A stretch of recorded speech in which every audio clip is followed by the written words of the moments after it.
अस्सलाम वालेकुम नाजरीन, प्रोग्राम वी टॉक में खुश आमदीद। मैं हूँ आपका मेज़बान मियाँ फराज हुसैन। नाजरीन, आज पाकिस्तान तहरीक इंसाफ की जानब से पेशावर हाई कोर्ट के फैसले के ख़िलाफ़ सुप्रीम कोर्ट में दरख्वास्त दायर कर दी गई है और दरख्वास्त में मौक़िफ़ ये अपनाया गया है कि पेशावर हाई कोर्ट ने कानूनी तकाज़ों को पूरा नहीं किया और ये फ़ैसला सुनाया है, तो हमें बल्ले का निशान जो है वो हमारा बहाल किया जाए। और ये दरख्वास्त उन्होंने कहा कि जुमे के रोज़ समात के लिए मुकर्रर करें।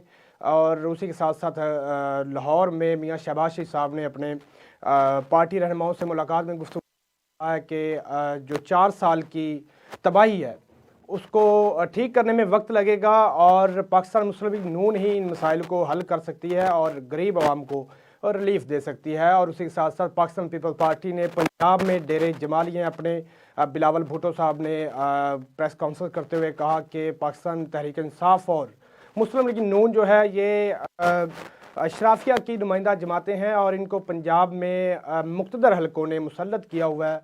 और आज वर्कर कन्वेंशन से भी उन्होंने खिताब करते हुए कहा कि जो किसी को दिल की तकलीफ़ होती है तो वो लंदन है।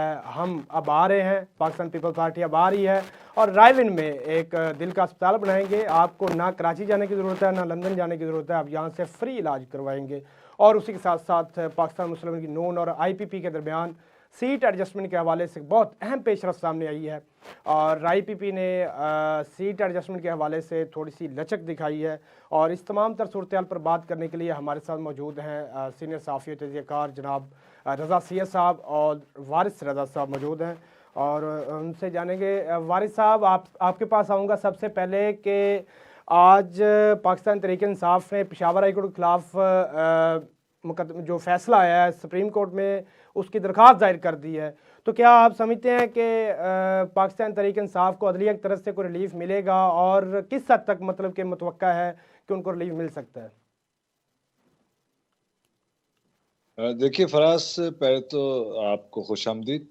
मैं ये समझता हूँ कि मुझे नहीं समझ में आ रहा कि PTI के गौहर साहब जो है ना वो ये बार बार हमारे एक तकाजा हो रहा है और उमूमी तौर से मीडिया में ये बात चल रही है कि बल्ले का निशान जो है ना वापस मिल जाए या वापस दिया जाए, जबकि सूरत हाल इसके थोड़ा सा इसको अगर इसकी तफसीर में हम जाएंगे ना, यानी तफसीर से मुराद मेरी है मुख्तसरन अगर इसको देखेंगे तो बुनियादी तौर से बल्ले का निशान जो है ना वो मुंसलिक है इंट्रा पार्टी इलेक्शन से।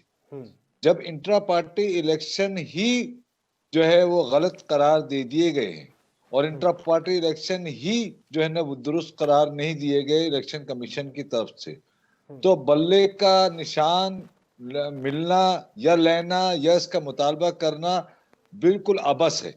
यानी ये कानूनी तौर से ये बात बनती ही नहीं है, क्योंकि बल्ले का कोई भी निशान जो है वो जब तक पार्टी रजिस्टर्ड नहीं होती और रजिस्ट्रेशन के बाद पार्टी अपने मंशूर के मुताबिक इंट्रा पार्टी इलेक्शन नहीं करवाती, उस वक्त तक पार्टी जो है ना रजिस्टर नहीं शुमार होती। ये बात बहुत अहम है इसमें, इस पूरे सिनेरियो में ये बात गायब हो रही है मुसलसल कि पार्टी के रजिस्ट्रेशन का इस वक्त मामला है। अगर पार्टी के इंट्रा इलेक्शन जिसको कालादम करार दिया जा चुका है वो अगर रेस्टोर नहीं होता तो बल्ले का निशान नहीं मिल सकता। ये जो डी ट्रैक कर रहे हैं तफसीलात को या दुरुस्त सूरत हाल को, इस सूरत हाल को समझने की जरूरत है, एक बात। दूसरी बात यह है कि जब हमारे अली गौहर बैरिस्टर साहब ये कहते हैं कि उन्होंने उजलत में फैसला दिया है, यानी पेशावर हाई कोर्ट ने सेकंड यानी दूसरा फैसला, हाँ, मतलब ठीक है ना, कानूनी तकाज़ों को जो उन्होंने पूरा नहीं किया। जी उजलत में दिया है, कानूनी तकाजों को पूरा नहीं किया। तो इस उनकी सदा पर मरने को दिल चाहता है कि उनसे ये पूछिए कि पहला जो फैसला था क्या वो कानूनी तकाजों के मुताबिक था? क्या वो उजलत में नहीं दिया गया था? क्या उसमें किसी फरीक को सुना गया था? जबकि इस फैसले में आपको न सिर्फ सुना गया है बल्कि आपने इस मुकदमे को, इस समाअत को जो है ना यानी आगे बढ़ाने की इस्तदा की थी, वो इस्तदा पहले रिजेक्ट हुई है। उसके बाद आपके वकला की मौजूदगी में जो है वो सारे दलाइल हुए हैं और दलाइल के बाद जो है ना वो फैसला जारी हुआ है। तो यानी गोया कि जब कोई फरीक शरीक ना हो और फैसला हो जाए तो वो आज होता भी है हम वो कानूनी, वाहिद इनकी नजर में, जमात है पीटीआई वालों की नजर में। जो आपको रोटी कपड़ा मकान वो दिलवा फैसला सकते जिसमें हैं। कानून के तकाजे हम वो पूरे वाहिद किए जाए, जमात है वो कह रहे हैं कि जनाब जो उजरत कहते में और हैं गैर कानूनी है। कि तो हमारे ये सियासी जो मुखालिफ ने बयानिया होता है हमारी पार्टियों का, और खासतौर से पीटीआई के लोग ये ज्यादा करते हैं, तो ये जो हकीकी सूरत हाल है वो बजाय सामने रखने के, देखिए बल्ले का निशान पार्टी की रजिस्ट्रेशन से मुंसलिक है। ठीक है। पार्टी की रजिस्ट्रेशन आपकी माइनस हो चुकी है, ये बात समझ लें। इंट्रा पार्टी इलेक्शन जब कालादम हो गया तो पार्टी माइनस हो गई, पार्टी जो है ना रजिस्टर्ड नहीं है इस वक्त, कानूनी कानूनी सूरत हाल ये है। तो तो अब इसको यही बजाय इसके दरख्वास्त कि लेकर आज वो सुप्रीम कोर्ट में गए हैं कि हमारे जो मतलब कि ये जो फैसला हुआ है इलेक्शन कमीशन का, पहले फिर पेशावर हाई कोर्ट ने इलेक्शन कमीशन का फैसला बहाल कर दिया, तो इस पर नज़रसानी की जाए, हमें कोई रिलीफ दिया जाए, तो यही सवाल है। तो रजा सी साहब आपके पास माशाल्लाह आज बहुत खूबसूरत लग रहे हैं आप, तो इसी सवाल के साथ आपके पास आऊँगा कि क्या पाकिस्तान तहरीक इंसाफ को अदलिया की तरफ से कोई रिलीफ मिलेगा इस हवाले से या नहीं? जी बहुत शुक्रिया फराज साहब। इसमें बहुत सिंपल सा मामला है, बहुत टेक्निकली इसको बहुत खूबसूरती से वारिस रज़ा साहब ने डिस्क्राइब तो कर दिया है कि असल में जो फैसला जो पीटीआई के अगेंस्ट गया है वो इस वजह से गया है कि इंट्रा पार्टी इलेक्शन के इनेकाद को तस्लीम नहीं किया जा रहा, क्योंकि उसको प्रोसीजरली जो उनके अपने लेट डाउन प्रोसीजर्स है उनके मुताबिक नहीं किया गया। अच्छा, जब इंट्रा पार्टी इलेक्शन का इनेकाद ही नहीं हुआ तो फिर पार्टी की रजिस्ट्रेशन पर सवालिया निशान आ गया, और जब रजिस्ट्रेशन पर सवालिया निशान आ गया तो भाई फिर किस चीज का इंतखाबी निशान? इंतखाबी निशान तो लेजिटिमेट रजिस्टर्ड पार्टी का होता है। तो बात, इसको मुझे शायद ये मिसाल नहीं देनी चाहिए, लेकिन बात यह है कि अगर आपका वजू नहीं हुआ ठीक से तो आप नमाज कैसे पढ़ सकते हैं? आपने वजू किया नहीं, या आपने दुरुस्त तौर पर या साफ पानी से, पाक पानी से वजू नहीं किया, और फिर आप इस बात के ऊपर इसरार करेंगे नमाज तो मैंने पढ़ ली, तो भाई वो जो आपने बगैर वजू के जो काम किया है वो नमाज उसको नहीं कहा जा सकता ना। ये बड़ा एक टेक्निकल मसला है, ये है बात। अब इनको करना क्या चाहिए? मेरा मशवरा क्या होगा? खैर मैं कोई नहीं होता मशवरा देने वाला, लेकिन मेरा मशवरा ये होगा कि इनको सुप्रीम कोर्ट में जो पिटीशन जो लेके जा रहे हैं ना, उसमें ये बल्ले बल्ले की बात ना करें। उसमें बात ये करें कि सबसे पहले तो उनके सामने अपने आप को हम्बली सबमिट कर दें और इस बात को तस्लीम करें कि हमारी पार्टी ने अपनी कमजोरियों की वजह से इंट्रा पार्टी इलेक्शन बर वक्त दुरुस्त तरीके से नहीं करवाया, जिसकी वजह से इलेक्शन कमीशन के कायदे कानून के मुताबिक हम हो गए हैं डिस्क्वालीफाई।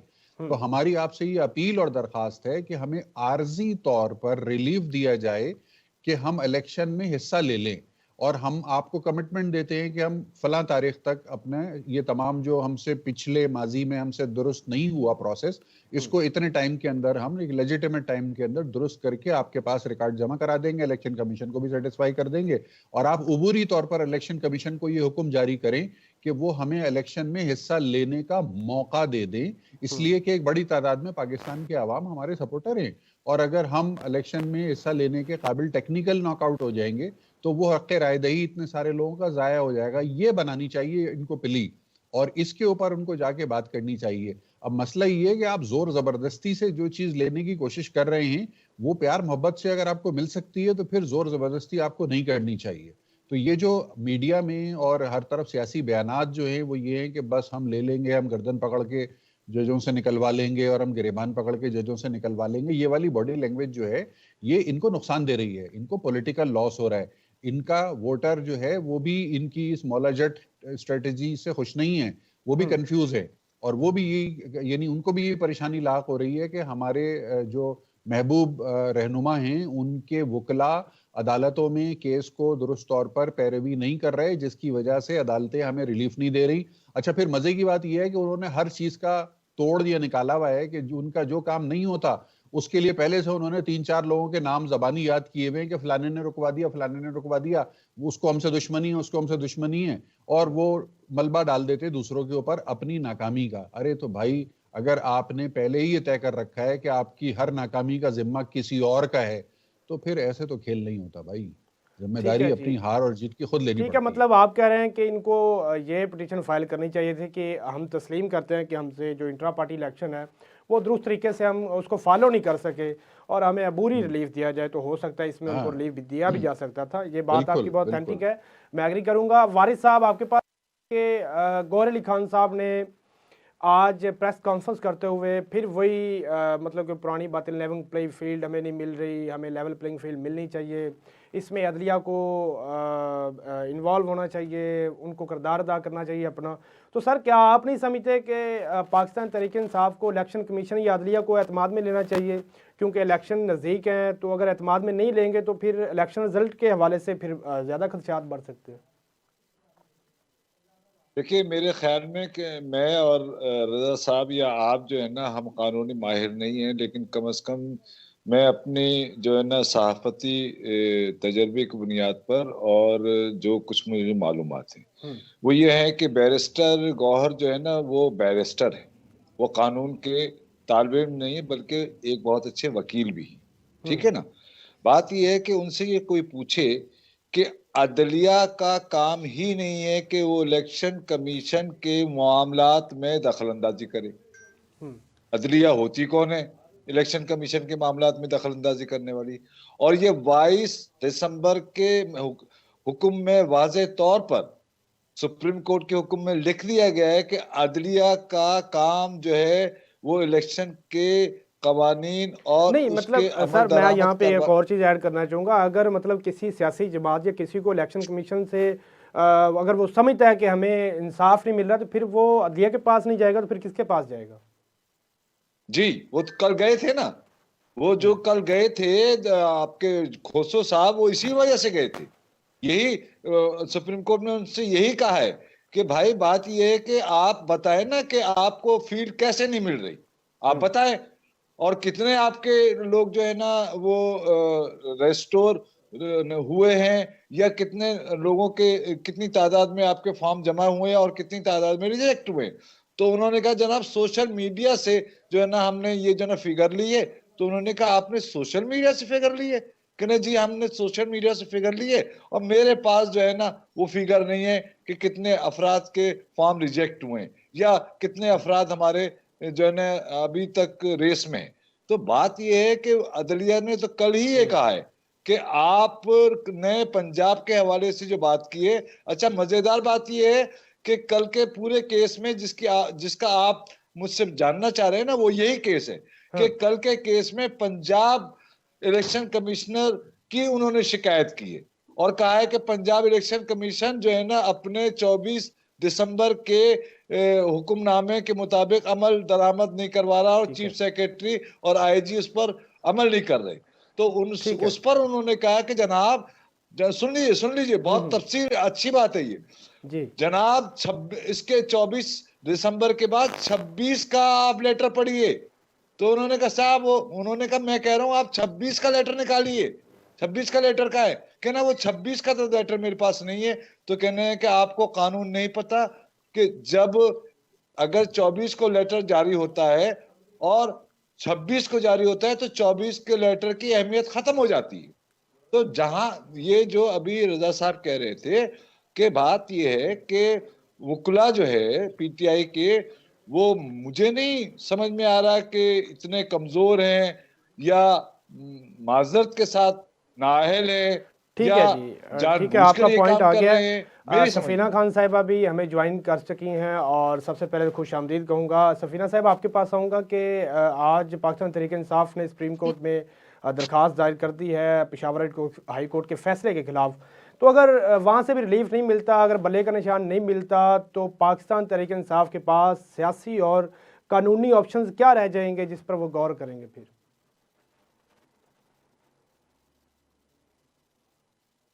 सफीना साहिब, आवाज आ रही है आपको? सॉरी जी, अस्सलाम वालेकुम। सॉरी, मुझे लगा कि आज फ्राइडे है, so I was out, I am really very sorry. जी, मैंने अभी देखी है वो तमाम हेयरिंग जो हो रही है और अभी जो पाकिस्तान तहरीक इंसाफ के वकला हैं वो भी आपस में उनका क्लैश जो है वो टीवी के ऊपर भी देखने को नजर आया है। तहरीक इंसाफ के जो चेयरमैन थे उन्होंने एक प्रेस कॉन्फ्रेंस की और उसके बाद शेर अफजल मरवत साहब ने एक प्रेस कॉन्फ्रेंस कर दी और बाजार ये लग रहा था क्योंकि आज इमरान खान साहब से मिल के आए हैं शेर अफजल मरवत, तो मुझे लग रहा है कि मैं थोड़ा सा ज्यादा सीरियस लूंगी शेर अफजल मरवत की स्टेटमेंट को, क्योंकि वो आज ही जेल से मिल के आए हैं।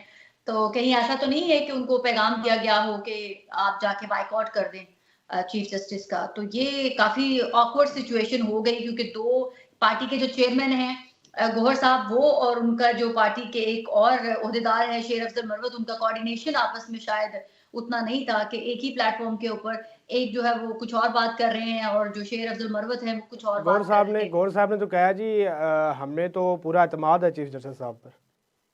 जी मैंने वही तो कहा कि ऐसा है कि जैसे एक ही, या तो ये मुझे लग रहा है कि सोची समझी प्लानिंग के तहत ये सब कुछ हो रहा है कि एक तरफ से प्रेशर बनाया जाए पार्टी के अंदर से ही अदलिया के ऊपर, और एक तरफ से कहा जाए कि हमें भरपूर तरीके से एतमाद है। ठीक है जी। नहीं, मैं सवाल मेरा बेसिकली ये है कि अगर मतलब पाकिस्तान तहरीक इंसाफ को बल्ले का निशान नहीं मिलता तो पाकिस्तान के उन पार्टी के पास कानूनी और सियासी ऑप्शन क्या रह जाएंगे फिर? फराज, जो बल्ले का निशान काफी मुश्किल लग रहा है, जैसे हमने कल भी डिस्कस किया था कि बल्ले का निशान ऐसा लग रहा है कि काफी मुश्किल है, कोई मुआवजा ही हो कि इनको सुप्रीम कोर्ट से कोई रिलीफ मिल जाए।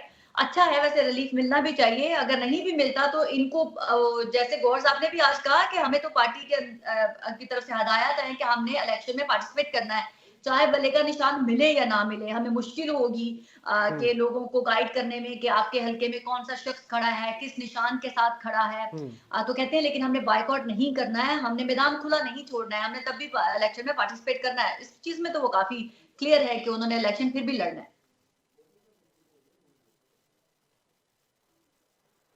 ठीक है जी। रजा सैयद साहब, आपके पास आऊँगा कि मुझे आज लग रहा है कि आपके पास पीटीआई की कुछ अंदर की बातें भी हैं, कोई खबर है आपके पास? अगर कोई ऐसी खबर है तो शेयर करना चाहेंगे आप? जी बिल्कुल बिल्कुल। आज तो बड़ा हैपनिंग डे रहा। पाकिस्तान तहरीक इंसाफ की लीगल टीम जो है उसमें हम सब जानते हैं कि शुएब शाहीन साहब का एक बड़ा उसमें लीडिंग किरदार रहा है, और गौहर खान साहब जो हैं वो तो उनको तो दायरा एक नॉमिनेशन चेयरमैन की उन्होंने दे दी गई थी। लेकिन आज की जो ताज़ा तरीन डेवलपमेंट है, जो अभी जिसको आप चाहें तो ब्रेकिंग न्यूज़ समझ लें, ये अभी तक मीडिया में कहीं नहीं आई है, वो ये कि पाकिस्तान तहरीक इंसाफ की लीगल टीम के अंदर आज ताज़ा तरीन डेवलपमेंट ये है कि ज़हीरुद्दीन बाबर आवान साहब को मरकजी किरदार दे दिया गया है, और ज़हीरुद्दीन बाबर आवान साहब के हवाले कर दिए गए हैं इमरान खान साहब की तरफ से तमाम कानूनी उमूर, और वो उन्होंने लीड करना शुरू कर दिया है। तो इस वक्त जो आपको कंफ्यूजन नजर आया और जो मीडिया टॉक के अंदर जो मिसहैप होता हुआ नजर आया, इसके पस मंजर में भी यही बात है जो अभी तक पब्लिक नहीं हुई है, लेकिन अब ये बात खुल के सामने आना शुरू हो जाएगी कि बाबर आवान साहब के हाथ में इख्तियार मुंतकिल हो गया है, और ये थोड़ी रेजिस्टेंस हो रही है इस वक्त उनको इख्तियार मुंतकिल करने के हवाले से, जिसकी वजह से आपको थोड़ा सा ये मिसहैप होता हुआ नजर आया प्रेस कॉन्फ्रेंस में। कल तक उम्मीद है कि ये मामला एक तरफ हो जाएगा और ज़हीरुद्दीन बाबर आवान साहब खुल के जो है वो लीड करना शुरू करेंगे फ्रंट से तमाम कानूनी इनिशिएटिव्स को और पॉलिटिकल इनिशिएटिव्स को। बाबर आवान साहब एक ना सिर्फ सीनियर वकील हैं बल्कि एक सीनियर सियासतदान हैं, फॉर्मर मिनिस्टर भी हैं, वजीर कानून रह चुके हैं इस मुल्क के, सेनेटर रह चुके हैं, पाकिस्तान पीपल्स पार्टी के साथ दरीना ताल्लुक था, मोहतरमा बेनज़ीर भुट्टो के साथ ही करीबी शादियों में रहे, फिर जरदारी साहब के साथ भी रहे, और फिर एक काफ़ी अरसे से पाकिस्तान तहरीक इंसाफ के साथ हैं। तो मुझे लगता है कि ज़हीरुद्दीन बाबर आवान साहब का इस मौके पर सामने आना और लीडिंग पोजीशन में आना जो है ये तहरीक इंसाफ के लिए एक इंटरेस्टिंग डेवलपमेंट हो सकती है। ठीक है। रज़ा सैयद साहब ने एक बड़ी खबर दी है, ब्रेकिंग न्यूज़ है कि ज़हीरुद्दीन बाबर साहब जो हैं वो पाकिस्तान तहरीक इंसाफ को लीड करेंगे, और हो सकता है कल के दिन ही ये सारा मामला सामने आ जाए। अब वक्त हुआ एक छोटे से ब्रेक का, मिलते हैं ब्रेक के बाद। Welcome back in we talk. Raza Syed sahab ने एक बहुत बड़ा इंकशाफ किया है आज पाकिस्तान तहरीक इंसाफ के हवाले से। अंदर ही खबर दी है उन्होंने कि ज़हीरुद्दीन बाबर साहब आ रहे हैं, कल आ जाएं, परसों आ जाएं, पाकिस्तान तहरीक इंसाफ को सियासी और कानूनी तौर पर वो लीड करेंगे। सफ़ीना खान साहिबा, आपके पास आऊँगा। जैसे रज़ा सैयद साहब ने फरमाया कि ज़हीरुद्दीन बाबर साहब का नाम जो है वो सामने आ चुका है और वही पाकिस्तान तहरीक इंसाफ को लीड करेंगे, क्या आपके पास भी कोई ऐसी खबर है तो आप भी बता दें? और किस हद तक, अगर ज़हीरुद्दीन बाबर साहब अगर पाकिस्तान तहरीक इंसाफ को लीड करते हैं तो किस हद तक ये पार्टी के लिए मुस्बत साबित होगा? फ्राज, मैंने तो बात का स्टार्ट इसी से किया कि कुछ कंफ्यूजन नजर आई है, दोनों तरफ से टकराव हुआ है। शेर अफजल मरवत अभी आज ही मिल के आए हैं इमरान खान साहब से जेल में, तो उनके पास भी कोई इन्फॉर्मेशन डेफिनेटली है ये मुझे मेरे सोर्सेज ने आज बता दिया कि गए हैं, तो ये उनके खिलाफ, इवन के इनके खिलाफ हेट कैंपेन स्टार्ट हो जाएगी शेर अफजल मरवत के खिलाफ। और अभी ये जो बाबर साहब का नाम आया है, इट्स बाबर साहब, आप उनको पसंद करें ना पसंद करें, लेकिन वो अपना कद काठ बहुत ज्यादा रखते हैं। आपको याद होगा कि अगर आप ये उसी बाबर साहब की बात कर रहे हैं जिन्होंने कहा था नोटिस मिलिया कख ना हिलिया, तो ये बड़े दबंग तरीके से सुप्रीम कोर्ट हो या कुछ भी हो वहां पर जाके अपना स्टैंड रखने के आदी हैं। और इमरान खान को इनका डेफिनेटली इनकी अपीयरेंस से फायदा होगा। इनका जो कद काठ है, जैसे खोसा साहब हैं और बाबर साहब हो गए, तो इनके सामने जो बात करने वाला होगा उसको भी पता होगा कि ये कहां तक जाते हैं और किस एक्सटेंट तक ये बात करने के आदी हैं और सिचुएशन को कितनी ज्यादा हीट दे सकते हैं। तो ये डेफिनेटली उनका तजर्बा बहुत ज्यादा है, हर चीज में अप्स एंड डाउन देखे हैं उन्होंने, हर क्या कहते हैं ताकत के हर अवानों में वो आए गए हैं। तो बहुत कुछ वो इमरान खान के लिए पॉजिटिविटी भी लाएंगे और बेहतरी मुझे उम्मीद है कि आएगी। और वो इमरान खान का वो ठीक है वारिस साहब, सफीना खान साहब ने जैसे कहा कि वो कद्दावर शख्सियत हैं और मतलब कि एक्सपीरियंसड हैं और उससे पाकिस्तान तहरीक इंसाफ को फ़ायदा पहुंच सकता है, तो क्या आप समझते हैं कि अगर उनके हाथ में कमान दे दीजिए पाकिस्तान तहरीक इंसाफ की तो पार्टी के जो हालात हैं वो बेहतर हो सकते हैं? पहली बात तो मैं तो इस बात से मेरा इख्तलाफ है कि वो एक्सपीरियंस्ड है। यानी बाबर ऐवान किया वजूद जो है सियासत में या नमूद जो है सियासत में वो हुई है 2008 के बाद, 2008 से, बल्कि 2008 से थोड़ा सा पहले 2006 या ऐसे ही कुछ दरमियानी बात है। और पहले तो मैं ये बात, वो कोई एक्सपीरियंस वगैरह नहीं है, वो कहाँ से भेजे गए थे, वो बहुत अच्छे, मेरी बात को समझिएगा, वो बहुत अच्छे गोरकन हैं जो कि कब्रें खोदते हैं सियासत दानों की। उनका पेशा रहा है कि सियासी पार्टी में जाएं, उस सियासी पार्टी के लीडर को इस नहज तक पहुंचा दें कि वो बाद में उसकी कब्र खोदने का इंतजाम करें। ये उन्होंने बेनजीर के साथ भी किया। इससे और बेनजीर के जब वजीर थे तो वो यानी टेरियान का जो वाइट का जो मुकदमा है वो उसके हवाले से इमरान खान को न जाने क्या कुछ कह चुके हैं, मैं वो लफ्ज इस्तेमाल नहीं करना चाहता और टीवी शो में। तो अब ये इतने एक्सपीरियंस हो गए हैं कि इतने कद्दावर हो गए हैं। हाँ, कद उनका जरूर 6 फीट है लेकिन वो कद्दावर नहीं है, वो इंतहाई छोटे किस्म के वकील हैं। और वो कहाँ से आए हैं, कहाँ से लाए गए हैं, ये कम से कम अगर मैं यहाँ बयान करने बैठ जाऊंगा तो अच्छी बात नहीं होगी। वो जहां से भी आते हैं अच्छे गोरकन का किरदार अदा करते हैं। और मैं ये समझता हूँ कि अब जो है पीटीआई का जो है ना, इन्ना लिल्लाहि व इन्ना इलैहि राजिऊन ही होने वाला है। ठीक है जी, मतलब कि वो पीटीआई के लिए सियासी कब्र खोदने की तैयारी कर रहे हैं उनके लिए। रज़ा साहब, आपके पास आऊँगा कि बिलावल भुट्टो साहब ने लाहौर में डेरे जमा लिए हैं अपने और बड़े एक्टिव नज़र आ रहे हैं आजकल, और पाकिस्तान तहरीक इंसाफ हो या फिर नून लीग हो, उन पर कड़े वार किए जा रहे हैं। और क्या आप समझते हैं कि आने वाले वक्त में या इलेक्शन में अगर लाहौर में या पंजाब में कोई बड़ा सरप्राइज दे सकते हैं? बहुत बेहतरीन हिकमत अमली है सियासी तौर पर ये पाकिस्तान पीपल्स पार्टी और बिलावल साहब की, क्योंकि बिलावल साहब को पिच किया हुआ है उन्होंने प्राइम मिनिस्टर कैंडिडेट के तौर पे, और पाकिस्तान में 56% आबादी और वोट है पंजाब का। तो इसका मतलब सीधा सीधा ये है कि जो प्राइम मिनिस्टर बनेगा उसके पास पंजाब का वोट होना चाहिए, या पंजाब में उसका एक सिग्निफिकेंट वोट होना चाहिए, अगर ज्यादा ना भी हो तो बिलावल साहब अपनी वजारत उज़्मा की जो पिच है, यानी पिच, यहाँ पर मैं पिच का लफ्ज इस्तेमाल कर रहा हूँ सेल्स पिच के हवाले से, जो उनकी जो पिच है प्राइम मिनिस्टरशिप की, उस पिच को लेके लाहौर में बैठे हुए हैं और पंजाब में ये तासुर कायम कर रहे हैं अपने बयानात और अपनी हिकमत अमली से कि वो पंजाब से कोई बड़ा मैंडेट लेने में कामयाब हो जाएंगे।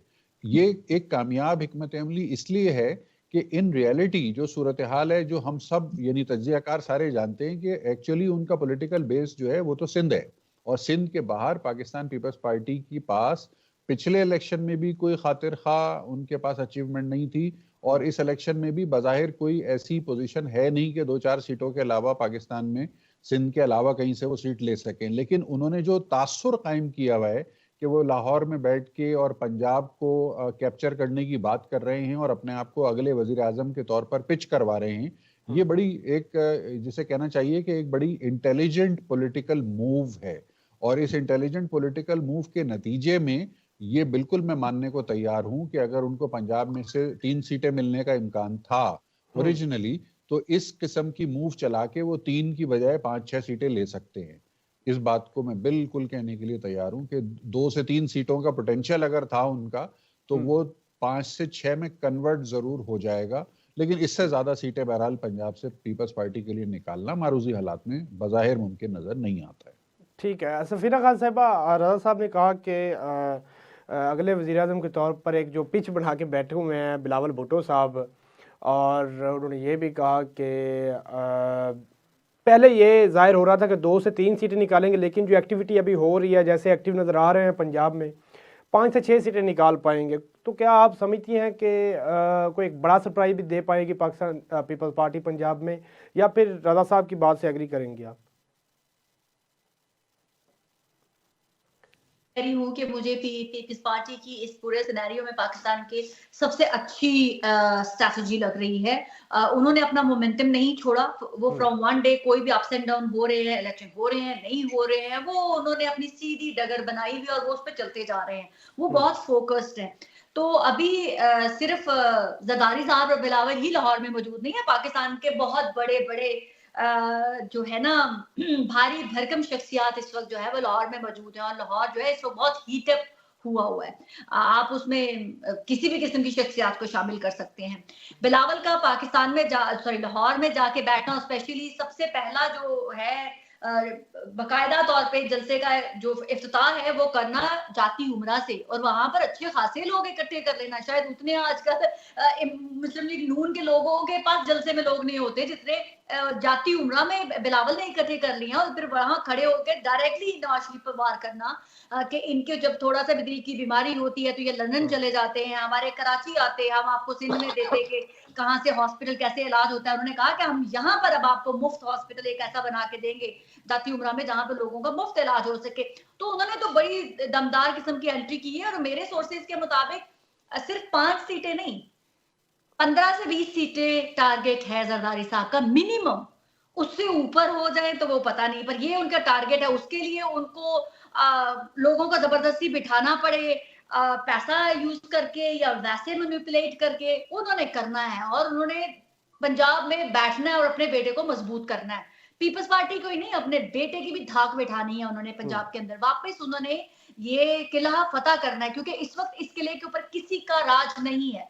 नून लीग खुद इस किले को फतह करना चाहती है, पीटीआई से ये किला वापस ले लिया गया है। तो इस वक्त जो उस किले में ना कोई मालिक नहीं है, तो हर किसी ने अपनी फौजें लगा ली हैं और इस किले को फतह करना है। और आप देखें जरदारी साहब इस किले को फतह करने में कितना डेंट डाल सकते हैं। ठीक है वारिस साहब, आपके पास आऊँगा। रज़ा साहब ने कहा कि 5 से 6 सीटें जो है पाकिस्तान पीपल्स पार्टी वो निकाल सकती है, और सफीना खान साहिबा ने फरमाया कि 15+ सीटें जो हैं वो निकाल सकती है पाकिस्तान पीपल्स पार्टी पंजाब से। एक बड़ा मार्जिन दे दिया है सफीना खान साहिबा ने वैसे तो आप इस तमाम तर सुनैरियो को कैसे देख रहे हैं सर? देखिए फराज, आपका जो बुनियादी सवाल है ना, वो ये था कि वो जो तेज और तुंद बयानात दे रहे हैं, मैं वहां से शुरू करूँ। बात ये है कि आज उन्होंने एक बयान दिया है, और वो बयान ये दिया है कि मैं इस बहस में नहीं जाता कि कितनी सीटें मिलेंगी नहीं मिलेंगी, लेकिन मेरे इस तज्जिए से आप ये समझ लीजिएगा कि उनको क्या कुछ उनके साथ होने वाला है।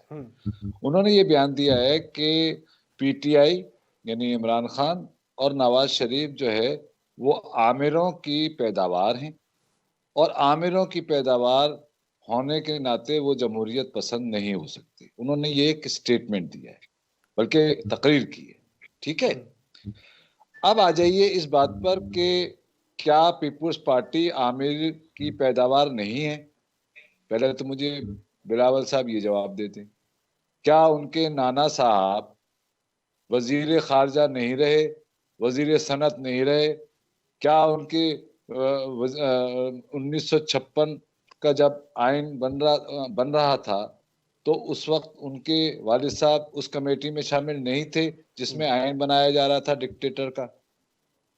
बात यह है कि इस किस्म के पीपल्स पार्टी बयान देकर असल में पीपल्स पार्टी ये समझ रही है कि 68 में जो एक वेव चली थी आमिर अय्यूब के खिलाफ, उसका सहारा लेकर और आमिराना तर्ज हुकूमत का सहारा लेकर और आमिराना तर्ज हुकूमत के आमिरों के जो बालक करार देकर वो अगर पीपल्स पार्टी अपने जो है ना वर्कर को इंटैक्ट कर लेगी तो मैं ये समझता हूँ कि पीपल्स पार्टी इससे ज्यादा बेवकूफाना कोई उसका अमल नहीं होगा कि वो पंजाब के उस वर्कर को जो कि अब बहुत ज्यादा उससे मायूस हो चुका है, मुनरिफ हो चुका है।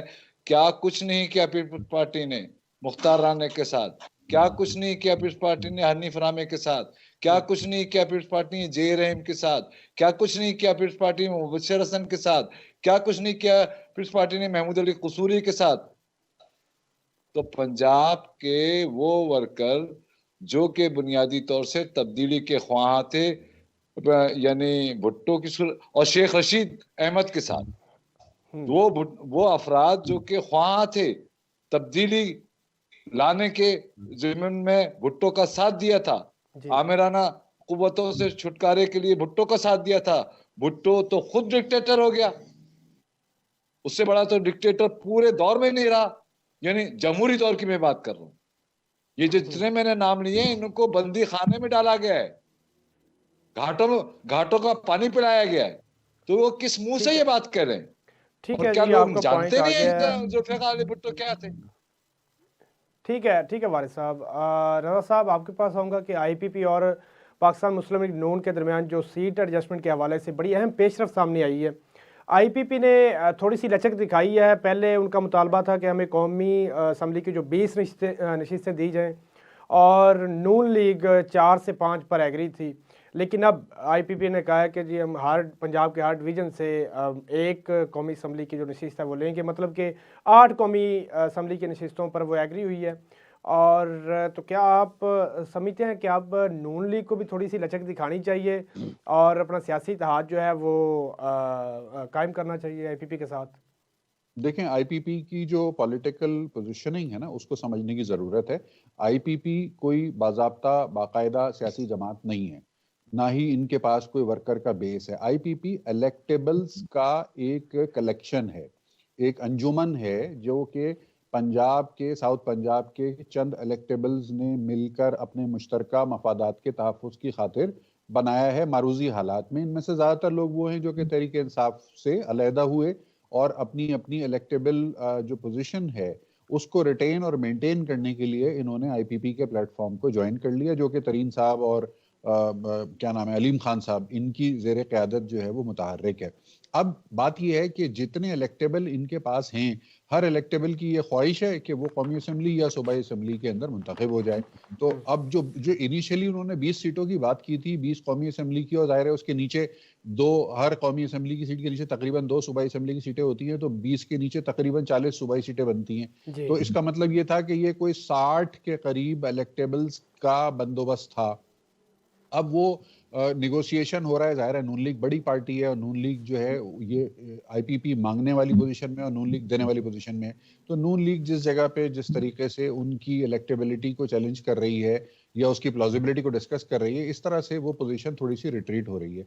आखिर होगा क्या, मेरा ख्याल है वो 10 सीटों के आसपास जो है कोई आईपीपी का मामला शायद किसी जगह नहीं। जैसे रजा साहब आपने कहा कि आईपीपी जो है वो इतनी असर और रसूख रखने वाली पार्टी नहीं है, इतना वोट बैंक नहीं है उनका, एक नई जमात के तौर पर सामने है और पाकिस्तान तहरीक इंसाफ से ज़्यादातर लोग जो हैं उसमें शामिल हुए। तो अगर ये सूरत हाल, तो नून लीग फिर इनके साथ इत्तेहाद क्यों करना चाह रही है? मतलब कि अगर उनके पास इतने वोटर्स नहीं हैं तो क्या ये इनकी गलती नहीं होगी? फिर नहीं, गलती नहीं है ये इनकी इलेक्टोरल रिक्वायरमेंट है, इंतखाबी रिक्वायरमेंट। देखिए, आईपीपी का इलेक्टेबल जो माजी में पिछले इलेक्शन में पीटीआई की नशिस्त के ऊपर जीता था, इस मर्तबा वो अकेला अपनी आईपीपी के निशान पे नहीं खड़ा हो सकता। उसको इस बात का डर होगा कि जो पीटीआई का वोटर है, जो पीटीआई के साथ जज्बाती वाबस्तगी रखने वाला वोटर है, वो अब इस मर्तबा उसको वोट नहीं देगा। तो इसलिए उसको सहारे की जरूरत है, उसको नून लीग का सहारा लाजमी चाहिए अपनी सीट को पक्का करने के लिए। वो किसी भी तौर से भरोसा करके इन्हिसार नहीं कर सकता उन 50, 55, 60 हजार वोटर्स के ऊपर कि जिन्होंने पिछले इलेक्शन में उनको बल्ले के निशान पर वोट दिया था, उनकी जात पर नहीं दिया था बल्कि बल्ले के निशान पर वोट दिया था। तो उन 40-50 हजार वोटर्स की कमी को पूरा करने के लिए वो नून लीग की तरफ देख रहे हैं। ठीक है जी। सफीना खान साहब, आपके पास आऊँगा कि इस तमाम तर सुनहरियों को अगर देखें, जैसे आज आईपीपी ने लचक दिखाई है और अपनी जो डिमांड्स है वो कम कर ली हैं, जारी बात है इत्तेहाद के लिए, तो क्या आप समझती हैं कि अब नून लीग भी थोड़ी सी लचक दिखाएगी और इत्तेहाद हो पाएगा इनका आपस में? फराज, आप आईपीपी की बात करें, नून लीग खुद कंफ्यूजन का शिकार है, जहां पर नून और शीन ग्रुप के इस कदर इख्तलाफात हुए हुए हैं कि वो ना अभी तक टिकटें लोगों को दे सके हैं। अभी कोई उनकी अनाउंसमेंट नहीं हुई, उनके लोगों को कुछ नहीं पता कि किसको टिकट मिल रही है, किसको टिकट नहीं मिल रही। वहां एक तरफ पीपल्स पार्टी ने अपना वजारत उज़्मा का नॉमिनी बिलावल भुट्टो को ठहरा दिया है, वो ऐलान कर दिया, टिकटें किनको देनी थी वो क्लियर हो गया। तो नून लीग के अंदर तो अबे अपने अंदरूनी मसाइल खत्म नहीं हो रहे और आप कह रहे हैं कि इनको किसी से इत्तेहाद करने की जरूरत नहीं है। ग्राउंड पे उनकी हालत बहुत पतली है।